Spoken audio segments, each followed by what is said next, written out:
찬란한 아침입니다. 우리 아침 예배로 하나님 앞에 함께 나가겠습니다. 오늘은 마태복음 5장 38절에서 42절까지의 말씀을 우리 함께 읽으시고 하나님 말씀을 나누겠습니다. 이에서 지나는 것은 악으로부터 나느니라. 또 눈은 눈으로 이는 이로 갚으라 하였다는 것을 너희가 들었으나 나는 너희에게 이르노니 악한 자를 대적하지 말라. 누구든지 내 오른편 뺨을 치거든 왼편도 돌려대며 또 너를 고발하여 속옷을 가지고자 하는 자에게 겉옷까지도 가지게 하며 또 누구든지 너로 억지로 오리를 가게 하거든 그 사람과 심리를 동행하고 내게 구하는 자에게 주며 내게 꾸고자 하는 자에게 거절하지 말라.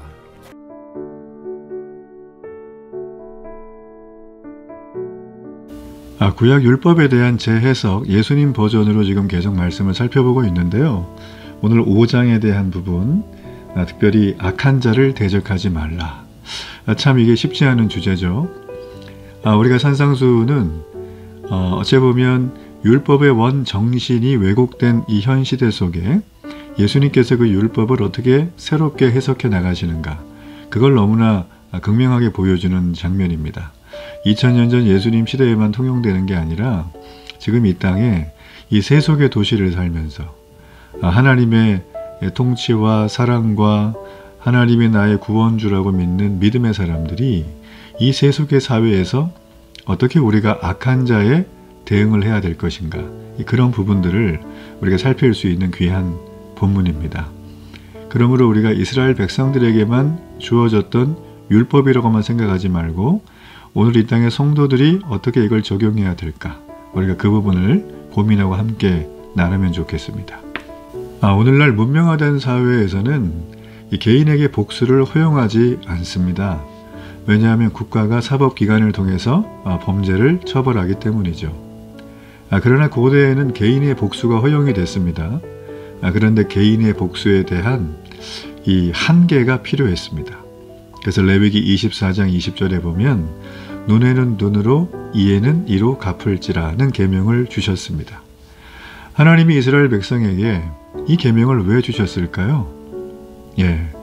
우리가 복수를 할 때 눈에는 눈으로 이에는 이로 그가 한 만큼 갚아줘야 된다고 하는 그런 복수의 이 계명을 주신 이유는 과도한 복수를 금지하기 위한 것이지 복수를 장려하기 위한 게 아닙니다. 자, 만약에 이러한 법이 없다면 이 사람은 치우치게 되거든요. 과도한 복수로 인해서 또 다른 피해 복수를 불러올 수밖에 없죠.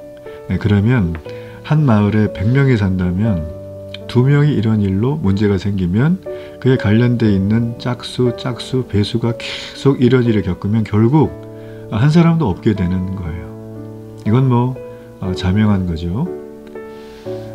그래서 우리가 죄로 오염된 이 세상을 살아가기 때문에 우리의 본성은 항상 내가 당한 것 이상으로 갚아줘야 직성이 풀리는 어떤 그런 좀 죄인된 기질을 가지고 있습니다. 자, 그러므로 우리가 이 동해 복수법이라고 하는 이 부분에 대해서 현대 지금의 시각으로 보면 사람이 너무 잔인하지 않아? 어떻게 눈에는 눈으로 이에는 이로 이렇게 복수를 해? 하지만 당시에 실제로는 사람의 잔인함을 억제하기 위한 하나님의 놀라운 선조치였어요. 하나님이 배려하신 거죠. 그래서 예수님은 하나님의 이 원래 의도, 그 목적에 따라서 오늘 율법을 재해석해주고 계시는 것입니다. 오늘 여기 말씀에 보게 되어지면 39절에 악한 자를 대적하지 말라. 누구든지 내 오른뺨을 치거든 왼뺨도 돌려대라. 자, 이 말은 예수님께서 지나치게 보복하지 말라는 뜻과 함께 이 폭력적인 부분에 비폭력을 대응을 명하신 거예요. 물론 우리가 일상적인 생활에서 내가 아무런 행동과 잘못을 하지 않았는데 무턱대고 오는 폭력에 대해서는 반드시 방어를 해야 됩니다. 그러나 이 맥락은 그 맥락은 아니에요. 자, 그리고 타인의 겉옷을 빼앗는 자, 여기 보면 나오죠, 그죠? 유대인들에게 있어서 겉옷은 패션의 상징이 아니라 생명의 상징이죠. 이 겉옷은 급격한 기온이 떨어지는 밤 시간에 이불 같은 역할을 했습니다. 그래서 이 겉옷은 만약에 예를 들어서 우리가 전당포에 물건을 맡기고 겉옷을 맡기고 돈을 빌렸어도 저녁에는 돌려줘야 될 만큼 굉장히 중요한 재산 목록에 들어가는 거였어요.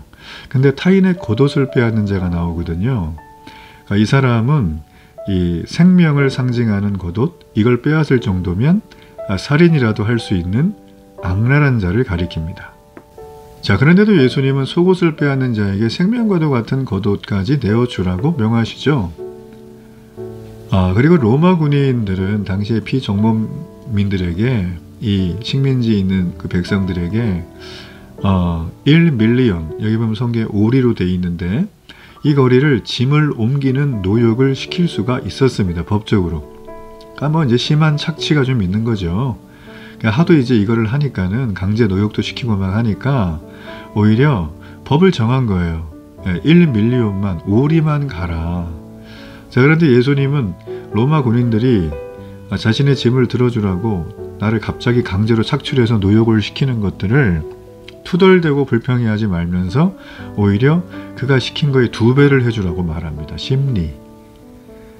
이게 무슨 말일까요? 악에 저항하지 말라는 뜻일까요? 네, 어떤 뜻일까요? 오히려 지금 예수님께서는 이 모든 율법을 재해석하시면서 구하는 자에게 주고 꾸고자 하는 자에게 거절하지 말라고 하시는 거거든요. 왜 이렇게 하실까? 예수님은 이 땅에 하나님의 나라가 임한 자의 모습으로 살라는 거예요. 즉 우리가 어떤 불의한 일을 당할 때 더 적극적으로 당하라고 우리를 심리로 말씀하시게 된 거죠. 참 우리의 상식으로는 맞지 않죠. 그러나 우리가 이 땅의 세상에 속해 있는 존재이지만 우리의 시민권, 우리의 정체성은 천국이잖아요. 하늘나라, 하나님 나라죠. 그래서 우리는 삶에 대한 태도가 세상 사람과 완전히 구별됩니다. 이건 우월하다, 우월하지 않다의 개념이 아니에요. 전혀 다른 차원의 어떤 법과 제도의 질서에 편입에 대해서 우리가 살아가는 거죠. 이렇게 전혀 다른 제도의 삶을 살아가는 그리스도인들을 동일하게 세상에 살아가는 사람들이 딱 바라보면 어떤 마음이 들까요? 너무 충격적이죠. 야, 우리가 정말 눈에는 눈, 이에는 이 동해보복법으로 그냥 어떻게 해봐야 되는데 얘네들은 그렇게 하지 않고 여기 보면 오른뺨을 치는 자에게 왼뺨을 돌려드라 했잖아요. 이 오른뺨을 치는 자에게 왼뺨을 돌려드라는 얘기는 이게 굉장히 모욕적인 겁니다. 오른뺨을 어떻게 쳤냐면 손등으로 쳤어요. 이거는 당시에 정말 욕보다도 더 심한 모욕과 수치를 주는 행동이에요. 자, 그럴지라도 왼법을 또 돌려대려는 거죠. 여러분, 이건 세상에서는 절대 이거는 통용될 수 없는 겁니다. 만약에 우리 애가 어디 가서 누구랑 이렇게 싸우다가 맞고 들어왔다. 그럼 어떻게 하죠? 가서 미안하다 그런 게 아니라 태권도를 보내죠. 이종격투기를 보내가지고 절대 맞고 오지 않도록 이렇게, 그렇죠? 네, 우리 마음이 항상 그렇잖아요. 우리 애가 맞고 오면 사람이 얼마나 마음이 그래요. 그렇잖아요. 그러니까 인간의 본성과는 이 정반대예요. 그런데 이 정반대로 가야지 세상이 그리스도인들을 바라보며 정말 아주 심각하고 아주 신선한 충격을 받을 수 있다는 거예요. 이 땅은 세상의 가치관이 지배하죠. 세상을 살아가면서 불의한 일을 우리가 많이 봅니다. 이럴 때마다 우리는 내 인간의 생각이 아니라 주님의 말씀을 기억해야 되죠. 그리고 세상을 살아가면서 정말 다른 지혜로 반응하는 모습, 그것을 훈련하며 걸어가야 됩니다. 오늘도 우리가 이런 마음으로, 쉽지 않은 주제죠. 그렇지만 우리 주님이 내게 허락하신 구원의 은혜를 기억하며 우리가 오늘도 가는 곳마다 이 말씀을 잘 실천하는 은혜가 있기를 바랍니다. 결단의 기도를 드립니다. 성령께서 우리 가운데 오심을 감사합니다. 이 비폭력 대응의 원칙, 새로운 하나님 나라의 법, 이것을 온전히 삶으로 녹여내고 기쁨과 감격으로 지켜나가도록 은혜를 베풀어 주옵소서. 예수님 이름으로 기도합니다. 아멘.